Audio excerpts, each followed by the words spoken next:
Welcome back to Books and Bubbles. We're here with part 2 of our Onyx Storm podcast. We ended and are picking back up with a new bubble break with a really silly, goofy theory that I have. Since we're going into some off-the-wall theories, I have this fear that since we're harassing Rebecca so much, she's going to push back writing this 4th book. And if she hates us all enough, she could end up just writing this like satire novella ending to the series. We know that Jack is allergic to oranges, and I definitely think that Jack's been venom this whole time. So in my head, when I was reading them bring up oranges again in Onyx Storm and how he's allergic, my thought was, what if all the venom are allergic to oranges and Rebecca could write this satire novella about how they defeat the venom by just showering them in orange juice or something absolutely ridiculous. So for our next drink, I made us an orange shot. So I'm going to bring that out for us and we'll take a quick bubble break. All right, we are back with my poisoning the venom shot. So this is fresh orange juice, Sprite, and triple sec. So this in this alternate universe I just created should tell us if any of us are venom because you guys will just die. So cheers. Cheers. Should we dive right into Quest Squad? They were all over the place. Do we want to talk about Heldon and his little basket? Oh my gosh. Heldon was the whole situation in general. I have no notes prepared, but I'm willing to shit talk this man for a minute. Yes, Hayden took his ass right out too. As soon as he asked Violet to dinner. Yeah, that was out of line a little. It was insane. It made me nervous, but Heldon was being a bit of a pill the whole time. I think Haldon was an absolute scumbag, to be honest. Yeah, I'm okay with just writing him off as a POS. I don't need a redemption arc for him. He can just be evil and terrible. I don't want to like him. He definitely just had that egotistical, spoiled brat syndrome. You could tell he was a prince that did not care about anyone else but himself. Yeah. It was very nice to watch him get humbled a few times throughout the book. Absolutely. I do feel like he was there in the plot just to make us love Arik even more. This is your bloodline and this is what you come from. Jerks like this. You're perfect. I think the way they were describing his character was also really good to drive the point home that Violet had really bad taste in men just because that point kept coming up.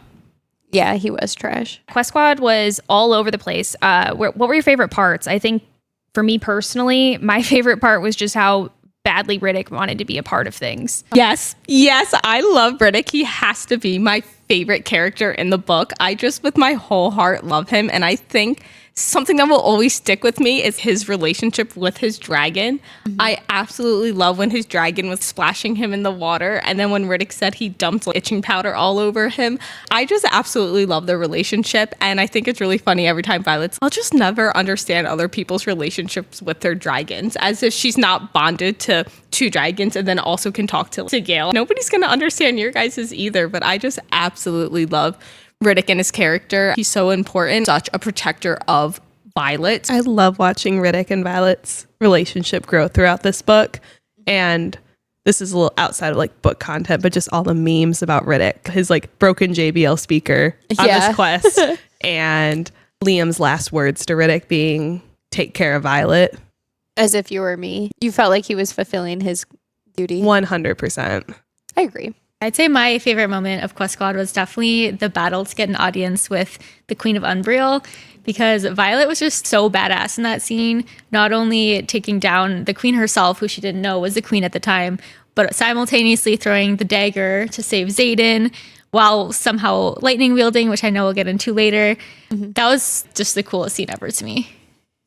I think my favorite Quest Squad moment was that the original squad just crashed and burned so hard, and then we actually got to see our Quest Squad and everybody that we wanted and who Andarna would have picked actually get to go south and not north. I just remember reading that part of the book and being like, this is stupid. This is not going to go well.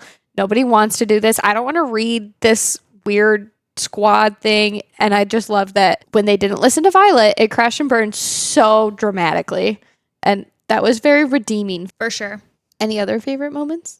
I think just as an overall favorite moment, every time Violet took somebody down on every island. She's such a badass. I just loved every single time it happened. I don't know what one I liked more, when she was fighting the queen or when she was with Xaden's mom and that whole scenario. But I thought both of those two were such great representations of her character and like how she can be so strong, because even though her body may be weak, she is not.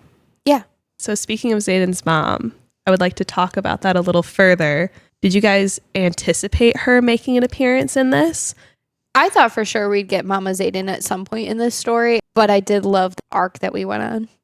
How do you feel about her? So many thoughts. I feel like we don't have a lot of her character to who she is at her core, so I do feel like she's kind of being portrayed more as, woe is me, poor me, I had no choice, and I do think that's kind of a crock of shit in some ways. Do we think she knew that they were going to try to poison them? I don't know. I thought it was really interesting, everything that happened there specifically. I wasn't sure if she was going to try to like step in and help or what the dynamic was going to be there. She just sat there and watched it all unfold without any action. I would have liked to have seen her firmly stand up for Xaden or firmly back that was wrong. And she was, oh my gosh, I can't do anything. What do I do? Nothing. It just gave me nothing out of her. Yeah, I was hoping that we were going to get a little bit more from Mom. I wasn't sure if she was going to be good or bad, but I didn't think she was going to be anywhere in between. I don't think she had any idea about the poison. I think the chocolate was meant to be sweet. And then her husband obviously tainted that entire experience for everybody. But what a monster not to reach out to him. I'm with Sigale. She's got to go eat her. As she stands right now, there's no hard feelings if she's tragically killed. It's kind of like whatever. Yeah. When we found out that Xaden had a blanket in the armoire and his mom made it for him, I just thought it was going to be so pivotal when we met the mom. But I feel like in the 4th or 5th book, like there might be a battle, and I think her Isle will have a big part to play. I don't know if it would be positive or negative, but I didn't really care for her whole introduction. Yeah. I don't know if I fully am on the bandwagon that her stuff was useless, because I do think there's a little bit of mystery with Xaden's mom because of the contract. I don't really think Fen Ryerson was really that wholesome of a character. He literally bought a bride to have an heir and was like, hey, you need to stick around for this many years. I bet her family sold her. Yeah, but then we see her setting Xaden up for the exact scenario, which is just... like, what if that's all you know? I guess if that's all you know, but you can see in this relationship the bond is broken, and you can see how that affected your relationship with your son. So why would you then be like, oh yes, and you will marry her because it'll be good for the bloodline, and you only have to stay in this contract for this long, then you can leave. You can have whoever you want. But Mom, I don't like you because you left me. And she's not seeing the hypocrisy there. Yes. Yeah. Totally agree with that. I'm curious to see how her character development is going to play out. But as of now, I'm not, oh my gosh, I absolutely want to see more of it. Last time we were talking about like novellas that we want, I would die for a broccoli novella of just this cat. I found myself on a griffin. I don't know why I'm here, but I'm here. Some context for listeners as well. Maggie is wearing a broccoli shirt today. Oh, yeah. Her shirt it says features broccoli. Quest Squad. I think broccoli is going to be something that brings Mira and Drake together. I mean, that was almost the first thing that happened. They started with their banter, broccoli versus carrots. And I want to see Mira have some love in her life. And maybe that's supposed to open Mira up a little bit and become a lucky part. Maybe if they are working together a little bit better versus fighting each other so much. I can also see the cat leading them in directions that they might not go without the cat being there. Maybe the cat wanders off. Oh, we need to go find broccoli. And oh my gosh, we're going to stumble upon something that's crucial to the mission. Oh, yeah, I could see that. I love that theory. I honestly had no theory on this one other than that it's adorable and Drake wins. Yeah. It's the best gift. Yeah, one like mini theory that I had is what if it's not a kitten of a cat? Like what if it's a kitten of, because we saw panthers in this book. I don't know. Maybe this is a mystical cat of some kind. I did think something about that with the Panthers too. Is this thing just going to shapeshift or do something crazy? But he was too cute not to just make him a meat cute. Oh, he's a meat cute. That's cute. Okay, so moving to Violet, I feel like we can all agree that compass is certainly not broken, right? Yeah. Oh, yeah. Absolutely. We've got a Jack Sparrow situation on our hands. Yeah, it's going to lead her right to Xaden, I believe. Do we all? Oh, yeah. And it even says in the book that his gaze jumped to mine like a compass pulled north. So I also wonder if it could bring Xaden home to Violet. Oh, interesting. I like that theory. I feel like Jack Sparrow is the best way to describe what's going to happen with that compass, really. Then we also have Mira get in some wine. So what do we think that means? no thought behind my eyes when I was reading any of these. Oh, wow. Like, look at this gift for this person. Look at this gift for this person. And then as soon as they gave Mira wine, I'm like, damn, she really needed that wine. She is the only person that absolutely needed her gift. So I just laugh at that. She needs to loosen up. Of all people to get that wine, I hope she drinks the whole bottle. Do you think this goes with the meet cute where like it's the kitten and the wine and they start sipping? Yes, this is how they all fall in love. I also thought about that this could have to do with whatever she needs to be prepared to do and whatever General Sorrengail has trained her for. Her immediate reaction is, I'm going to fucking need this. What do you know that I don't know? That you need this. I mean, obviously, I think you all need a glass of wine at the end of your very long days. Yeah. But I feel like that might have to do more with whatever her role is to come later. I also thought if we've got a Jack Sparrow compass going on, is this just like the Felix Felicis from Harry Potter where she's going to get drunk and then stumble upon something that's absolutely crucial again? So I'm glad I was wrong, but the first time I read it, I was worried that it was going to foreshadow her death. No red wine. So after reading it, I was thinking maybe it just was predicting her like near death because she did obviously jumping ahead, you know, almost died from bloodshed. So that's where my mind went. So I was very glad to be wrong about that. Yeah. Oh, geez. So you read this book and you were like, Mira's it. Yeah. She's done in the whole book. Oh, what a experience. Okay, so let's talk about Dane's little hand slap. How do we feel that went down? I thought it was hilarious. Yeah. You felt like he had it coming. No, I definitely felt like he had it coming. I for sure was cackling when that happened. That is just so called for, but also so not called for at the same time. you guys are so mean to Dane. I love Dane so much. I do too. I will die on this hill. Dane is a good man. He was really trying to look out for Violet. He got written off so bad and got so much hate, but his heart has been in the right place this whole time and not being trusted by anybody. I do think that for the whole hand slap thing, the first thing that I thought about was what memories did I he thought the just same get? thing. Yes. I think that maybe he was able to pick up on something because we know that this island specifically had a little bit of magic going on. We also know from Sloane's comment that I will get into later that he's incredibly powerful. Maybe he was powerful enough to have actually been able to wield on this island. And Asher knew that Dane was going to be a part of this journey with her. The other thing I noticed here when Dane was slapped is that Xaden was very concerned about what that could mean and what the implications are. I hope that it was just that he was able to pick up on a memory, but it makes me wonder, has he done something to offend the gods? And if he's got this background with Asher Sorrengail that we're talking about, could that have anything to do with it? Or whatever this great power he has is it something bad? Oh, did he take from the gods? I don't know. Oh. Yeah, that made me nervous too because I like Dane and I want to trust him, but it made me call into question his trustworthiness. I kind of like that line of thinking. Zinal is the god of like luck and chaos, though. If it is like an offending the god, I bet he could find that kind of funny, even. I mean, I chuckled when he got slapped. It was either funny. way. So Garrett got a rusted steel bucket. Any thoughts on that? I think this could have alluded to him being the brother who turned, not getting enough. The rusty bucket was very confusing. What is the purpose of that? You got the crappiest gift for sure. I mean, not the crappiest gift. Traeger's got you beat there, but Yeah.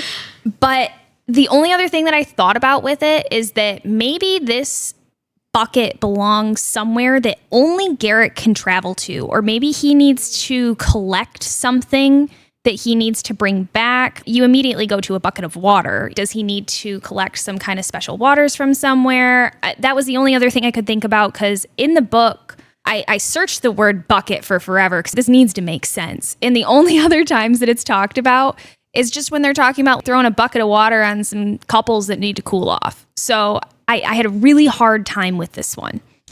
Yeah. Me too. I will obviously touch on the new brother later, and I don't like to buy into the theory that it's Garrick, but I looked up the symbolization of a rusted bucket, and it symbolizes neglect, decay, and a loss of functionality with secondary meaning of broken promises, forgotten potential, and emotional burden.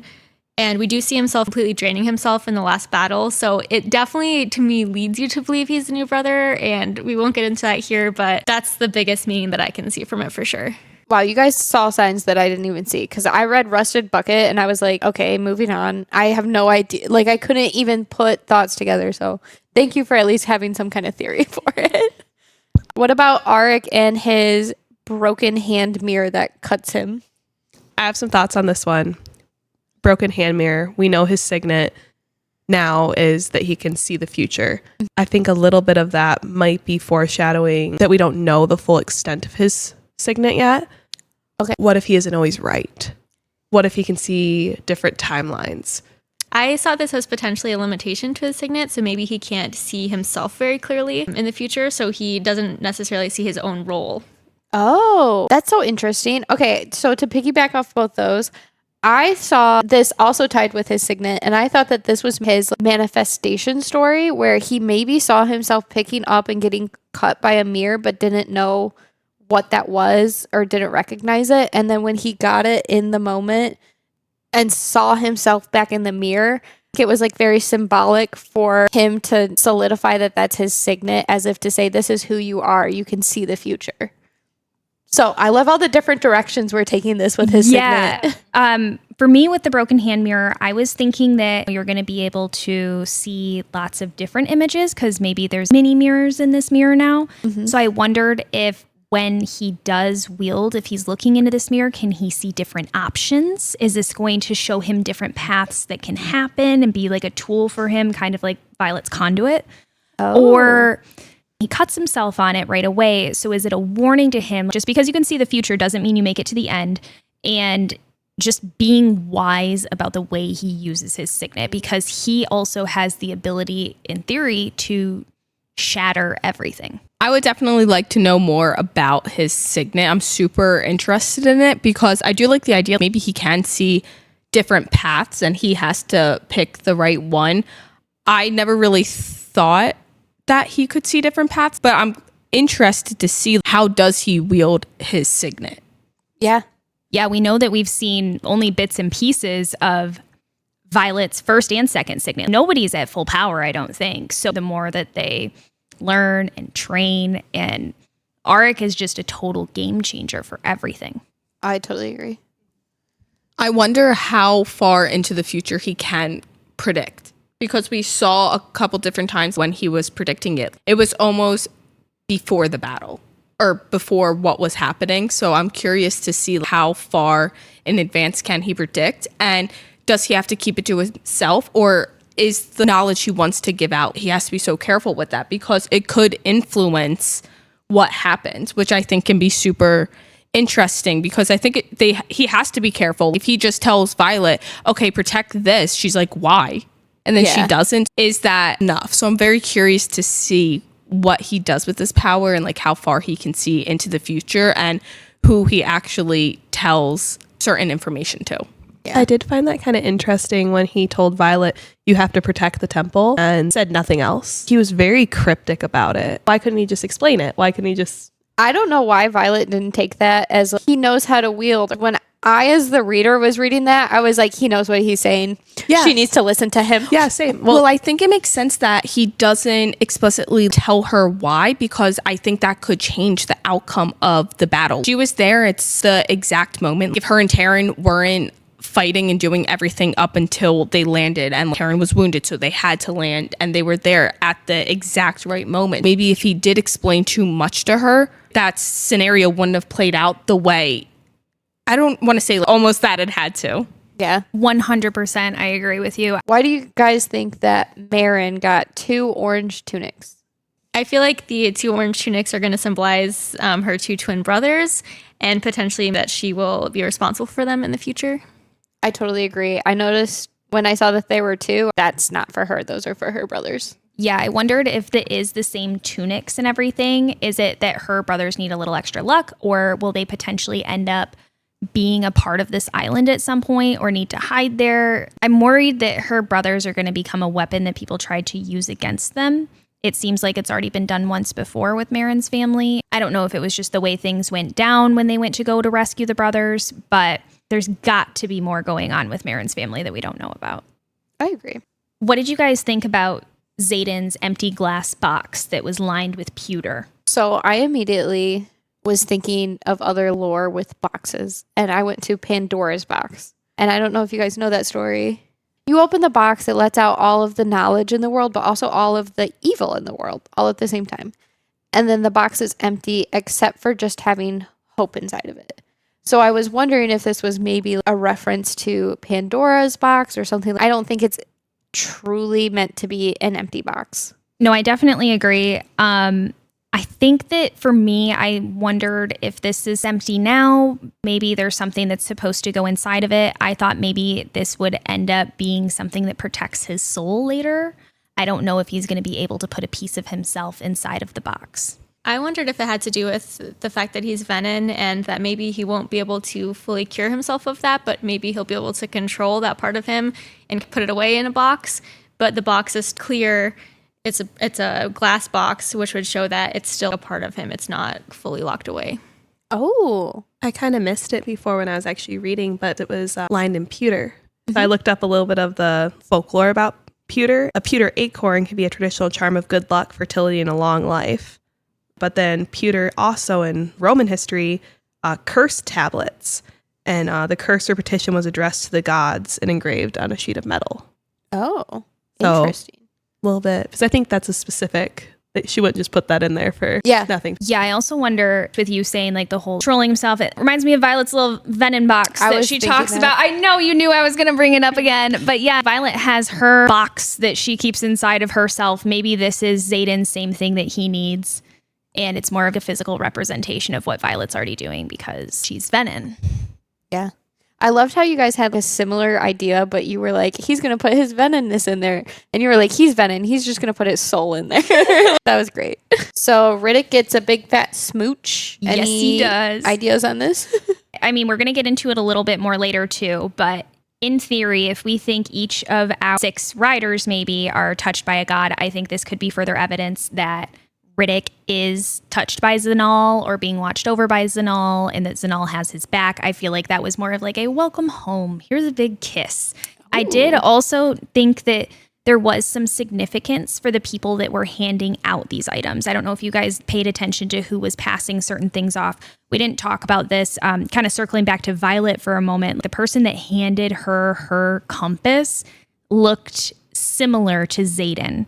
So you think that there's a connection there. And for the person that gave Riddick a kiss was a blonde, lanky man. And it makes me wonder if this is supposed to kind of be like Liam's thank you for protecting Violet. I love that. I didn't really look too much into these. So just when Riddick got the big kiss, I did just start laughing. This is Riddick's character. He's the one that gets a big fat kiss from someone. That was really just cracking me up. God, I just love Riddick. Like, I would love to just be like a fly on the wall when that happened. I would be smiling from ear to ear. No, it's like I just found it kind of funny, and now Paige is tugging at my heartstrings about Liam. Yeah. I got a little nervous about the placement because it was specifically a kiss on the cheek, which made me think of Judas having kissed Jesus on the cheek before he betrayed them or before he betrayed Jesus. So I was like, what if that's going to be a sign that he's going to betray everybody? I wondered when I was going to get to bring this up because I guess I just think that everybody's Venom. But I have seen a theory running around that Riddick could be Venom. They allude to Xaden honing his signet. And then Violet says, has Xaden been honing his signet too, like Riddick? Because Riddick's so much more powerful in this book. And it makes you wonder, is he a Venom right now? And if that is the case, my other theory for why the island of Zanal maybe has magic is because this one's a little bit of a messy theory, so you do have to, again, put your tinfoil hat on. But I love that you guys did that. I didn't expect that. But it made me think, if each of the gods, because there's 6 gods, there's 6 dragon dens. If each one is supposed to match up with a color, orange dragons would go with Zanal. I agree. And we've seen that orange dragons seem to be more influenced by the Venom, and somehow this island still has some magic. So is there something going on there with the dragons bringing the magic back to the islands? So, I don't know. There was some different thoughts about Riddick potentially being Venom with his signet becoming more powerful. We also know that Venom don't bleed. And we hear about his very close call with the kitchen knife where he was not stabbed. But is it just that he didn't bleed? She Oh. does say in the book that there was a hole through the flight jacket and not his shirt. That could just be more evidence that he is protected by Zinal because he got very lucky in that moment. That made me question a lot too, because Violet saw it so clearly and was so confident that that went straight into him. And then it turns out that it was just in his jacket. And to me, that's a difference in placement. Like, you wouldn't think if it's just the side of a jacket or something, that's different than going straight into him and her thinking he's going to be dead because of it. So I kind of had that suspicion too. Yeah, this is either a very good thing or a very bad thing. One of the two. My only counter to your theory is Xaden said he's able to sense other venom. And he's never once been suspicious of Riddick. I agree with you. I personally don't like to think that Riddick's a venom. I don't like to either. That's why I'm It's like, something that's my I've hope. heard. It's something that it can't be ignored either. Yeah. And if that's the case, it's not the first time Xaden hasn't pointed out a venom. Because when they were back at the sparring mat, that one girl just turns right in front of everybody and she's like, Xaden was just here. Why didn't he say anything? Yeah. And that goes back to where my trust level at the beginning. I do think there's some things that he's not saying to her. I think he's in a very, very conflicted position. I do trust him. I trust him not to hurt Violet, though. That's all I trust him not to do. Okay, so I can see if he channeled from the source and his intentions are to help Violet and help defeat the venom. And so Xaden's not going to say anything because he can read intentions. He's on the right side still, like I am. But it still seems weird to me, the confrontation he had with Xaden right after they found the Irids, if he was venom. And the Irids completely rejected Xaden, like right away. Oh, you're not wrong. That's a good point. I didn't think about that. Theory debunked. Does anybody have any theories for why Kat got a ruby necklace? I feel like it might symbolize that she'll become queen eventually. I mean, she is a princess right now. And the only other time that we've seen a ruby in the books is that the Duchess of Moraine wears rubies. So it could just be a sign that she's going to end up ruling soon. Oh. I did also notice that in Hedotus, there was talk about a ruby that I think was on like a cane or a staff. Somebody had a ruby, and this is like the only color on this island. So I thought that was very interesting. The other thing that I thought about with this necklace specifically was we know that gemstones are coming into the book now. Yes. So what kind of power could this necklace be imbued with? Because there was that amulet that they were trying to get to trade with where Theophany left the note and everything. And that one was supposed to heighten your abilities with your lesser magic. So it makes me wonder, what powers does this necklace have? I don't think it's just a ruby. I agree. I actually did some digging, and from the same website, I found that rubies are the second hardest, so it's tough. And it's also believed to bring strength, power, courage, wealth, and success. And it's supposed to boost the life force energy, increasing passion and enthusiasm, which I thought was interesting because we know that Kat is super strong at manipulating emotions. So I wonder if that just heightens her not signet. Kat did get away with a pretty necklace, but she also lost a love. How does everybody feel? I was heartbroken for her. I am a Kat stan. I am really rooting and pulling for her. And then for something like that to happen once we were like starting to like develop feelings for her, and then they were walking on the beach and they were holding hands and they were being so cute. And Kat does have this soft and sensitive side. And then an arrow just killed him and she just saw the whole thing happen. I was shattered. It was very sad. I agree. Yeah, I was completely devastated for her. I feel like she's just had it so rough in the whole series so far, and I'm so ready for her to like have a good character arc. And I thought this was it for her. So just seeing it get completely shattered so instantly was pretty devastating.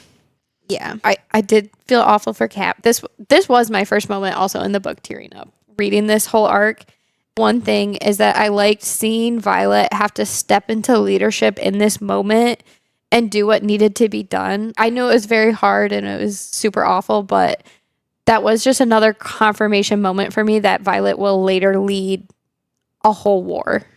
I just wanted to point that out. Yeah, 100%. I do think that the reason that this had to happen was because without his death, they would not have needed to bury him. And that seems to be when the Irids decided to reveal themselves. And I don't know if it's because they were away from the group is why the Irids decided to present themselves, or is it because they saw them taking that moment and showing compassion to their lost friend and not just leaving him there? They know that he mattered to them. So I like to think that that's why the Irids decided to reveal themselves, just because we know that Andarna was supposed to be like the Criterion and they wanted to see so much more for us. So I thought that moment of humanity, they were like, that right there, now we can talk to them, because they said they've been following them the whole time. I think that's super interesting, because I did think that the Irids showed themselves because they were alone. I never really thought it had anything to do with the showing of compassion. I totally just thought like they were alone. It was easiest to get them alone and talk to them. So I never really looked at it from that POV. Yeah, I agree. That's very interesting. Because they do seem very judgy, so that could have been exactly what they did. Yeah, they didn't say anything about it, though. I wish they would have. So we're just talking about Zanal's Island, where we could see that there was a little bit of magic there with them traveling to all these islands. And it seems that none of these islands have magic, but Violet still has her bonds. Does anyone have any thoughts of how that could be or why? Oh, yeah, I totally think it's Andarna is why she's still able to. 100%. Yeah, I do think it has a lot to do with Andarna. I do also think it has to do with the fact that the Irids say we are magic. And I think that Violet may also be magic too. So I wonder when and if they travel there in the future, since she's no longer bonded to Andarna, will she still be able to communicate with Taryn? And I'm very curious to see if we'll learn that in any of the other books, if it's just Andarna specifically, because we know that Violet is power, and there's something like we talked about before, what is inside of her. I don't know. I think there's just so much to be said for whatever Violet is. I want to know what she is so bad. So I don't want to give all the credit to Andarna, but it seems to be that way. Yeah. So my prediction is definitely that Andarna channels her magic from the sky instead of the ground. I think this because there's a passage where Taryn says that Andarna shows no sign of struggle. And every other dragon is experiencing this struggle and experiencing pain because they lost their magic. And Andarna is not experiencing this at all. And her fire is also the only dragon fire that has killed a venom, which to me is the whole nature's balance thing. If she's channeling from the sky, she's able to combat them channeling from the ground. That would also explain why Violet was able to lightning wield when Andarna was so angry during that battle at Umbriel. And there's this passage in Fourth Wing that I want to point out. It's from the Fables of Baron. And it says, another talks about the dangers of wielding power from the ground instead of the skies. So to me, it almost points to like maybe the dragons at some point were channeling from the sky, and maybe history that's covered up or something where they switched and started to channel from the ground. And maybe that's what made the Irids so pissed off and want to leave, because they're still like pure and channeling from the sky instead. Oh, yeah. Yeah, I agree with you there. That goes right back to them saying, you became the very thing that we ran from. The dragons did something nasty. Yes. And I also just want to point out that the whole series is named the Empyrean series, and Empyrean means heaven or sky. I did not know that little fact, that's what that means. Interesting. So one of the hard parts for me, just with them being on these islands with no magic, was we got to see Xaden so at peace since becoming Venom. And they have the discussion about, I wish we could stay and this and that. And Violet reconsiders that discussion that she had with Takaris about being able to live peacefully with the ones that she loves. My heart broke during this, and I think that this was just such a hard thing to watch. They never had the option to stay. So the whole time that you're reading that and seeing this relief, you know it's temporary, which just made it that much more gut-wrenching when I was going through it, because that's the one thing she wants is just peace. Mm-hmm. And in that moment, she had it, and they still choose those that they love over themselves every single time, which is why I love them so much. But it was just really hard for me to read. Yeah, there's definitely a full part of my brain that completely fleshed out a different alternate timeline where they stay there and they live happily ever after, and with 2.5 kids and 3 dragons and a white picket fence. I definitely visit that little part of my brain every once in a while when I need that comfort. I agree. It was hard to see when they had to leave because they seemed so happy, and you almost got a little bit of Violet Xaden like good relationship again before things kind of went back to this crazy war that they're fighting. I am such a monster. I have in my notes that I knew that the story had to move on, so I was a little annoyed at Violet for like trying to halt the progress of the story. But I was like appreciative to have like a little bit of smut back in the story. Be happy. Yeah, we did need that moment. I'm just a monster. I don't care. Hot take. I totally could have done without the smut in this book. My favorite genre of books to read is like dark romance books. So I really do appreciate smut in books, but I just could have done without it. I am so into these books. I don't want to read anything about romance. Like they kissed. Okay, their door's going to shut. We know it's going to happen. Let's move on. I am so intrigued. Let's get on to the next part. I want to see what happens. So hot take. Yeah, that is a hot take. I disagree with you Yeah. completely. I really liked that Rebecca like prioritized quality over quantity in this book. It wasn't overdone. I didn't feel it was so needed when it was sprinkled in. Yes, Yeah. it gets better and better in every book. Yeah. Well, and for me too, it just felt like they were getting loss after loss after loss. At least blow off some steam. Yeah, like let's do this. When they open the door and we had one moment. Please tell me who and what is going on where we can't have a second to ourselves. Yeah. Yeah, I felt very seen in that a little. Yes, the table's broken. Can we move on? Right. Going back to what we were talking about a little bit with the 6 special riders that we're keeping an eye out for throughout what I think is the entire book, because they bring it up right in chapter 2. The header in chapter 2 says, the rarest of signets, those that rise once in a generation or century, have manifested concurrently with an equal twice in our records, both critical times in our history. But only once have the 6 most powerful walked the continent simultaneously. As fascinating as that spectacle must have been, I would rather not live to see it happen again. A study on signets by Major Dalton Cisneros.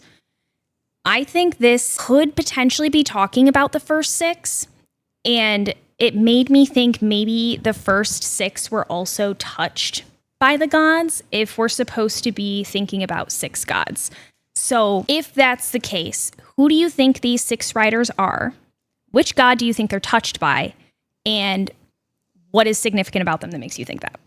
All right. So my list is Violet, because she's a lightning wielder. She's also a dream walker. It's a no-brainer that Violet's on this list. 100%. Xaden is also on my list, even though we also have another shadow wielder. I still think there's hope for our boy Xaden. Another 100% confirmed for me is Garrick, because he's a distance wielder, and we heard how rare that is. Which also tells me that Rhiannon is 100% confirmed. She can summon objects, and Violet had said to her in Fourth Wing, I believe, this could get you so far with this signet. Yeah, this is one hell of a signet. Yeah. And then my last one that I'm 100% confident in is Imogen, because 1, her first signet's pretty badass, and 2, I believe her second signet is earthbending of some kind. Yes, she's an earth/stone wielder. Earth/stone. Okay, thank you. Yeah, earlier in Onyx Storm, it was referred to, I've never even heard of one of those manifesting. She has to be. There's no way she's not. And then when it comes to my 6th one, I'm between like 4 different people. I have reasons for all of them. My first one's Dane, because he's got too much power, so I'm sus of him. My second one's Ark, because he's a precog. That's super important and powerful. And then my third is Salone, because she's also a siphon, and I'll get to it later, but I think she might be a cure for the venom. Also Bodhi, because I can't tell if he has a second signet or not. So I'm all over the map on who my 6th is, but I feel like I got 5 completely down. My list is a little bit different, so I obviously have Violet top of my list. I definitely have Garrick. I agree. Distant wielders have been shown to be so rare, so he has to be. I am a little pessimistic. I don't think it's going to be Xaden, because he is full venom right now. So I think for the blue dragon, it's going to be Arik for sure. I think precog is just super powerful. And I think it is going to be Dane, because Sloane does say towards the end of the book, you shouldn't have this much power, which I think kind of gives us a little bit of an inclination that his signet's going to be so much more than we've seen so far. And then I do think Imogen for her earth stone wielding, especially with that quote, I can't think of there ever being another stone or earth wielder. Mm-hmm. And then lastly, I definitely think Bodhi, because I strongly believe that Bodhi has a second signet. There was at one point in the book where he says, I don't have a second signet, just like Xaden doesn't have a second signet. And the only reason to be so secretive about a second signet is if it's something that maybe would get him in trouble or just be something so rare. So that's my list. So do we think that they truly believe that Xaden doesn't have a second signet? I 100% believe that the only person who knows about Xaden's second signet is Violet. Because it's so close to being an intrinsic, I don't think that he shared that with anybody. Yeah, he was very, very clear when he told Violet, absolutely nobody knows. And not even Taryn knew because Sigil kept that secret from him and it was a big deal. So bringing that back, when I read that, when it said, I don't have a second signet just like Xaden doesn't. So do we think he's also intrinsic or do we think he doesn't have a second signet? I personally lean towards him not having a second signet. I kind of feel like even if he doesn't know what it is, Xaden is so powerful. So even if you don't know what the second signet is, when you're somebody so close to him like Bodhi is, maybe Bodhi can just tell he obviously does have one. I go back and forth on it, and I'm going to talk way more on that later. Same. My final thought is I do think all the marked ones have a second signet. So I am curious to see what is going to happen in the future. Yeah. Who's on your list, Sarah? So my list, I also have Violet and Zate. But it's a good point since he is turning Venom. Who else would take his place? He's such a strong shadow wielder. But since he turned Venom, is the new shadow wielder going to take his place since it's such a strong signet? Or is Xaden just that strong? I also have Garrick, Imogen, and then Sloane. I think her first signet is so powerful, so I am curious to see what her second signet is going to manifest into. And then I also have Arik. His signet is so powerful, but that's only 5. Super torn who I think my 6th is, just because I'm so biased with the characters and who I actually like. I don't think it would be Riddick. Rhiannon I can see, but I also just have such a hard time believing it. I'm being more convinced that it's Dane, but again, with bias, I don't want it to be him, but I see he is so powerful, and since Xaden can read people's intentions, I do believe that Dane's role is becoming like more and more prominent, but I don't want it to be Dane. You just don't. Final thoughts. All right, so I can agree with Bethany. I don't know if Xaden's on my list for this, just because of the blue dragon thing. Mm-hmm. The color of the dragons confused my list a little bit. Okay. So Violet, 100%. I also agree with Imogen and Garrick. Yeah. So those are my 3 non-negotiables. Non-negotiables. Okay. Rhiannon, I do think her signet will end up being a lot stronger than we think and a lot more crucial. I think I'm feeling Sloane for my 5th one, and then Xaden's the 6th one. I feel like he is because of just the sheer power of his signet, but Eric also has a blue dragon and another shadow wheeler popped up. It messes it up for you. A little bit. Yeah. All right. So you don't have Dane on your list either? No. All right, Paige. What's on your list? I think that your list and my list were actually the same. No way. Yeah. I had a couple that I was debating on because Riddick's ice wielding became so powerful, and apparently no one else can do this. I like that. But you're also an ice wielder, and we know that that's common. He seems to just be more powerful with it. I just really hope it's not because he's Venom. I also haven't heard of anybody else being able to produce wards like Mira can. It's not really addressed, though, the special thing that she can do or anything like that. They definitely respect her signet, especially for the types of fights that they're in right now. With the Venom, it's crucial. I have a hard time letting it go. We also now know that she can produce her own wards because she's become more powerful. For the blue dragons, I was thinking, again, Xaden or Arik. I do lean towards Arik currently, but I also think that we can't count Xaden out yet because Sigil is still a part of things.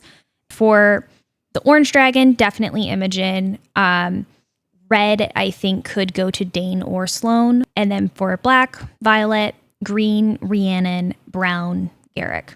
All right, so now I have a question for you guys. We're talking about generations with dragons. Do we think there's a a significance between there being 6 riders as well as there being 6 gods. Okay, so here's my other big tinfoil hat moment. I need everyone to put theirs on here. I loved when Paige brought this up earlier because she started to go a little bit into my theory here. This one's definitely far-fetched, but I do think there's a huge significance in this number, but I also think that the number is actually 7 and not 6. Yes. There was supposedly only 6 breeds of dragon, and of course now we have the 7th breed. And so I do think they're tied together with the different gods. I think that there is a god or goddess that was erased from history, as well as a 7th rider that was erased from history. Oh my gosh. I'm so excited. I love it. So here's some thoughts on this. Each of the gods that could have a counterpart do, except for one. We have Amari, who's the queen of the gods. She doesn't need a counterpart. We have Loyal, god of love. Counterpart is Dune, god of war. We have Hidion, god of wisdom, and their counterpart is Zanal, god of luck. And then we have Malik, god of death, and then nothing. I think there's a missing god or goddess of life. So I do think these all match to different Isle kingdoms. So Unbriel, everybody's wearing blue. That would be the god of war. So that's going to be our blue dragons. Hedotus, there's green. So it's going to be our green dragons. And with Hedion, god of wisdom. Zanal's kingdom, we have orange, god of luck. Amaryllis, I think is going to be brown. We don't have a lot of info on this one. And we have Amari, queen of the gods. Loyal's kingdom, Loisum, I think would be red because it's the god of love. And then that leaves us with Devreli, which conveniently, they don't believe in gods. So I think that that's because gods have been like erased from their history. And they at one point used to worship the god or goddess of life that I think is missing. They wear white, have muted pastel colors. So I think this is where the Irids originated from. And that's that missing piece as far as that missing god. Ooh.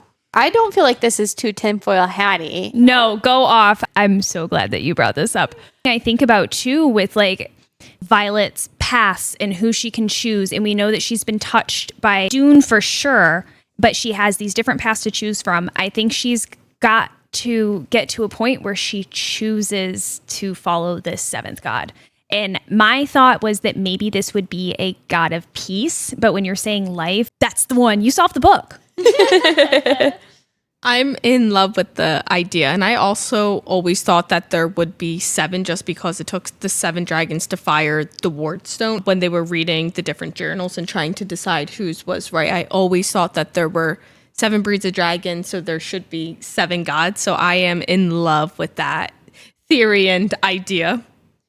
I think that there's something to be said for the relationship between the dragons and the gods as well in nature's balance. Taryn specifically says that they pay no heed to their puny gods, which makes me think the dragons and the gods are battling somehow, and they are part of the balance. And we are seeing that the dragons are hoarding the magic because on these isles that are supposed to represent the gods, there's no magic. It's been potentially drained. They don't have any dragons. They want dragons. It's interesting that you say that. Do the gods tip the scales of balance? Are they pulling more for the dragons? Are they pulling more for the Irids? Are they pulling for the Venin? What do you mean like the dragons and the gods are fighting? Okay, so we have to put the tinfoil hats on. But with Bethany pointing out now that Empyrean means heaven, I was talking to Maggie on the phone at one point. This is basically just like another holy war, good versus evil. And if we're getting into gods and we're referring to the dragons as potentially demons in the Fables of the Baron, it makes me feel like they betrayed the gods at one point. And maybe that was because they chose to channel from the ground. How did the dragons end up with this magic? Because the Irids are magic. So it feels like something was stolen. And I'm wondering if they stole magic from the gods. Oh, that's so interesting. Because it does sound as though the Irids pull magic from the sky. Exactly. And dragons don't. I can see where you're going. I like it. And I have a thing with when the Irids saw Andarna for the first time, they were disgusted by her tail, by her choosing to have a weapon tail. And that's when we talked about back in Fourth Wing.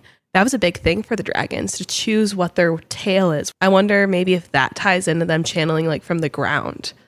Maybe that's what allows them to be more powerful and it makes them a weapon. They lose magical power, gain physical power with their tails. Interesting. We have so much more to talk about as far as the dragons, the Irids. It's a crazy ending as far as the new brother and our theories about those missing 12 hours. So we're going to end this episode here, but we can't wait to pick back up with episode 3.